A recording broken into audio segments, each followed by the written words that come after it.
안녕하세요. 오늘 2024년 6월 24일 월요일입니다. 함께 보실 말씀은 사도행전 25장 13절에서 27절까지 말씀입니다. 사도행전의 마지막 그리고 6월의 마지막 하나님의 말씀과 함께 여러분들이 걸어가시기를 소망합니다. 바울은 계속해서 재판과 고소와 변론의 과정을 거치고 있습니다. 그 장면을 조금 요약해 보면 바울이 그리스 지역에서 선교를 하다가 예루살렘으로 넘어왔고 그때 유대인들이 바울을 위협합니다. 그러자 천부장이 먼저 나서, 천부장은 이제 백부장, 50부장, 천부장, 이 천부장은 유대의 지도자였는데 바울을 보호하여서 당시 예루살렘을 다스리던 로마의 총독 벨릭스에게 넘기게 됩니다. 그리고 나서 벨릭스가 여러 재판 속에서 바울을 조금은 자유롭게 가두게 되고요. 그리고 나서 시간이 흘러 벨릭스는 총독에서 내려오고 베스도라고 하는 새로운 총독이 부임합니다. 그리고 이 베스도도 마찬가지로 바울을 신문하고 바울의 이야기를 들었지만 그의 죄를 찾지 못하는 상황이었습니다.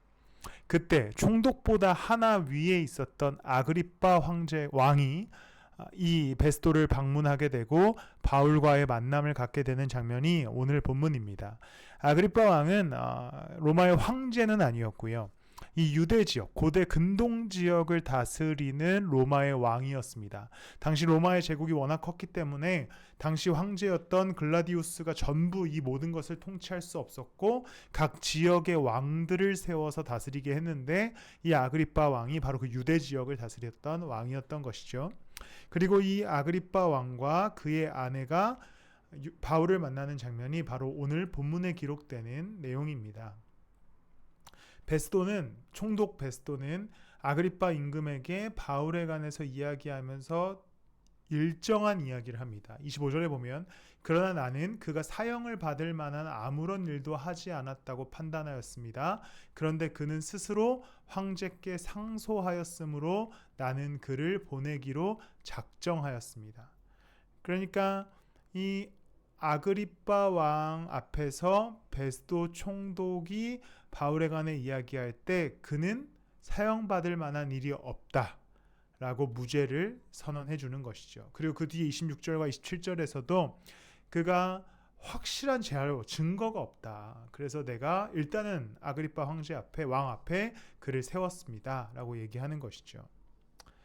이 모든 일련의 여정, 바울이 유대인들에게 잡히고 또 그러나 로마의 재판관에게로 자신의 삶이 넘어가는 이 모든 여정은 결과적으로 이후에 있을 일을 위한 하나님의 인도하심이었습니다. 복잡한 일이 발생하고 또 앞을 알 수 없는 재판의 연속 속에 바울은 있었지만 사실 이 안에선 아주 세밀하게 하나님이 일하시고 바울을 보호하시는 그러한 은혜가 있었던 것이죠. 그렇기 때문에 베스도는 바울을 무죄로 선언하고 아그리빠 역시 바울의 이야기를 굉장히 흥미로워하게 되는 것입니다.